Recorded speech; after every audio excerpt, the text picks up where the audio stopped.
Olha, foram 100 dias muito difíceis. Nós, na verdade, tínhamos conhecimento que a situação do município não era boa no aspecto financeiro na transição, mas muitas informações elas não foram repassadas durante a transição. E nós, quando assumimos, jamais imaginávamos que iríamos encontrar a folha de pagamento em atraso. Isso gerou realmente um grande impacto no início da administração, até porque você não arruma 18 milhões de reais do dia para a noite.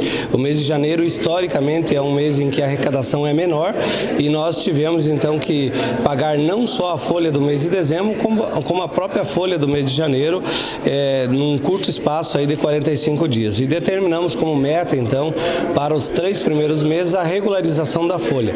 Isso fez com que nós tivéssemos que decretar a moratória, que tinha dois aspectos. O primeiro é de buscar recursos para fazer frente a esse compromisso inicial com a folha de pagamento, com o salário dos servidores, não só os servidores da prefeitura, mas servidores de terceirizados. Isso nós conseguimos concluir antes do prazo estimado, que era de 90 dias, e a partir de agora começamos uma nova fase, prorrogamos a moratória porque existem algumas dívidas que estão sendo reclamadas e não são dívidas pequenas da prefeitura em que nós provavelmente não faremos o reconhecimento delas, até porque não houve uma contabilização na forma da lei e muito menos um empenho na forma do que diz a lei de responsabilidade fiscal.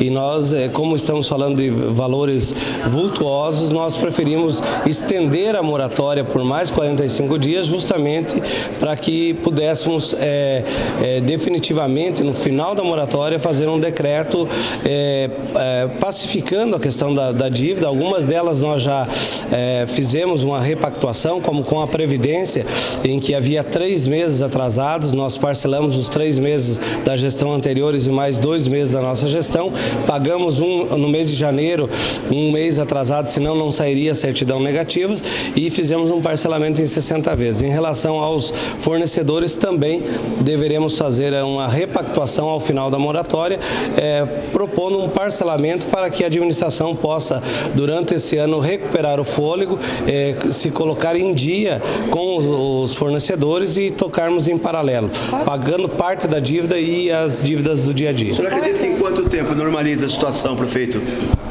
A situação financeira, nós estamos falando de uma dívida milionária aí que... De quanto, prefeito? Olha, segundo a contabilidade, 63 milhões de reais, mas nessa contabilidade não estava contabilizado 18 milhões do mês de dezembro, então você vai somando. Não estava contabilizado uma dívida com o Costa Cavalcante, não estava contabilizado também essa dívida com a ProSaúde, que segundo a ProSaúde é na ordem de 14 milhões e meio. A dívida contabilizada com a Sanepar, por exemplo, que já é uma dívida líquida e certa, tanto é que nós já estávamos no CADIM, porque elas estão executando a prefeitura, está contabilizado em 9 milhões e a justiça já determinou 34 milhões, então só aí nós temos uma diferença de 25 milhões entre o que estava contabilizado e o que é real, o que a Sanepar pode buscar na justiça e bloquear os repasses da prefeitura. Então você, na verdade, soma mais de 100 milhões de reais. Isso iria à administração inteira, os 4 anos. Nós estamos buscando repactuar, como eu falei, para parcelarmos isso em 60 meses, o máximo que pudermos, para não envolver e não contaminar a administração como um todo.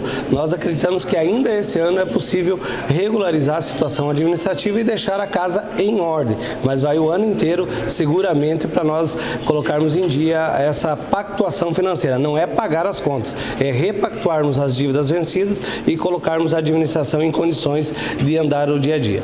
Prefeito, sobre o Hospital Municipal, que é eu penso que seja o primeiro grande desafio que o senhor terá de resolver, uma vez que o Ministério Público não quer mais a fórmula como está. Já há uma medida ou um meio que o senhor deve adotar para manter o hospital? Já, e eu quero ressaltar aqui, e até em respeito à instituição Ministério Público, deixar bem claro que o fato é que nós temos a possibilidade, já criada em lei em 2009, de uma fundação municipal para o hospital, que não estaríamos inventando a roda. Curitiba tem um Hospital do Trabalhador gerido por uma fundação igual a que nós temos criada por lei aqui, e o que nós estamos propondo para a Câmara de Vereadores, aliás, o vereador Zé Carlos presidente já convocou uma extraordinária para a apreciação dessa matéria. É uma alteração na lei de 2009 proposta pelo Conselho Municipal de Saúde, não é nem proposta pela administração. A administração apresentou a lei de 2009 para o Conselho aprovar o estatuto e o Conselho entendeu que deveria alterar 1 ou 2 artigos da lei já em vigor. Nós já temos uma lei em vigor em Foz do Iguaçu desde 2009 que prevê a fundação Hospital Municipal. O que diferencia uma fundação de um hospital mantido pelo município e de um hospital, a exemplo das Santa Casas que tem no Brasil? Olha, na verdade a fundação ela tem autonomia própria, ela tem as obrigações semelhantes à própria administração, mas ela tem recurso próprio, ela tem uma gestão própria e ela, ao mesmo tempo que é vinculada, é uma fundação de natureza pública, ela tem a flexibilidade da contratação através da CLT. E isso é muito importante porque que é a grande questão que se coloca hoje do município não assumir diretamente o hospital. Porque se nós assumíssemos, nós sairíamos da questão da ilegalidade da terceirização através de uma OS, mas cairíamos frontalmente na ilegalidade da lei de responsabilidade fiscal, porque de cara nós iríamos para mais de 60% de comprometimento com a folha de funcionários. Isso implicaria que hoje não é o ano que vem que eles vão analisar as contas do município, hoje é online, automaticamente já travaria os repasses que nós estamos buscando, não aqueles de natureza involuntária, mas os repasses de convênios, tanto do governo estadual quanto do governo federal. Aí sim seria o colapso e o caos para Foz do Iguaçu, porque hoje as coisas novas que nós conseguimos fazer para Foz do Iguaçu é em virtude de convênios, de parcerias e de repasses de natureza voluntária, tanto do governo federal quanto do governo estadual, porque o nosso limite de comprometimento com o orçamento, tanto com a folha de pessoal quanto na capacidade de investimento, é nulo. Tanto é que agora, com a reposição, nós já vamos atingir o limite legal. Nós ficaremos um pouquinho mais, nós já não teríamos mais certidão negativa. Até a transformação de uma fundação, diante do fato de que o senhor diz que não há dinheiro, uma vez que as dívidas são muito grandes, o hospital corre algum risco de manutenção? Não, até porque emergencialmente, por isso que é o termo, nós temos algumas possibilidades legais e jurídicas de administrar o hospital, mas é em caráter emergencial, não em caráter definitivo, porque se fosse definitivo, como eu falei para vocês, nós sairíamos de um buraco e cairíamos no outro, e o outro é bem mais fundo do que o buraco da ilegalidade pura e simplesmente. Quanto custa manter o hospital hoje? Hoje, segundo a fatura e não considerando aí custeio e outras coisas, está em torno de 4 milhões de reais. Prefeito, o senhor esperava que a administração fosse o que o senhor tem encontrado nesses 100 dias? Olha, por Foz do Iguaçu eu esperava ter encontrado uma situação diferente. Eu sabia que ia encontrar algumas dificuldades, até porque eu sempre tive a consciência que quem está num cargo público vai passar e a cidade vai ficar, a história vai ficar e nós esperávamos mais responsabilidade, porque poderia ser que não fosse eu o prefeito, poderia ser qualquer outro. E algumas situações que foram levantadas não por nós, mas pelos técnicos do Tribunal de Contas, por exemplo, do endividamento da prefeitura, que em final de março de 2012 era na casa de 31 milhões de reais, foi criado mais um endividamento de mais de 44 milhões de reais, quando a lei proibia qualquer endividamento de restos a pagar sem provimento em caixa, num período em que é vedado pela lei. Então, eu tenho certeza que não foi de propósito, mas nós construirmos uma dívida impagável em primeiro plano para o município de Foz do Iguaçu é uma maldade não para quem está hoje no comando da prefeitura, é uma maldade com o município,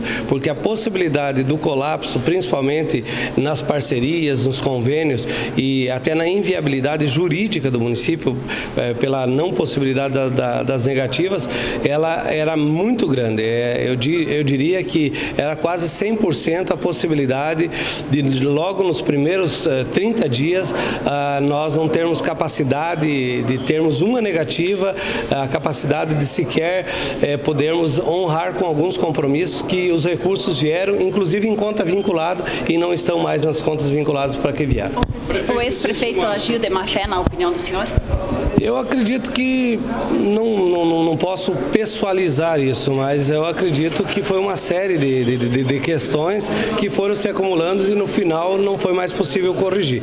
E tanto é que está sendo muito difícil a correção desses aspectos, porque a administração pública ela é continuada, ela não terminou em 31 de dezembro, terminou o período de um mandato, de um mandatário, mas a administração ela continua.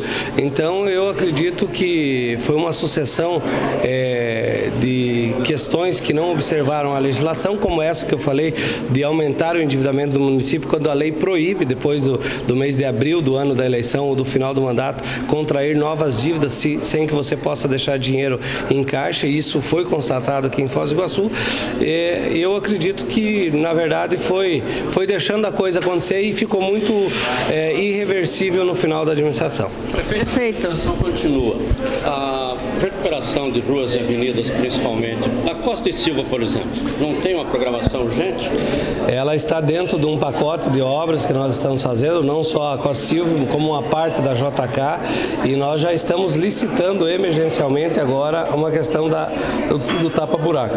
Nós, mesmo durante o período da moratória, já estamos licitando para tapar o buraco e, em relação à Costa e Silva, tem um projeto não só de recap, mas também de melhorias em calçadas, na iluminação e no ajardinamento.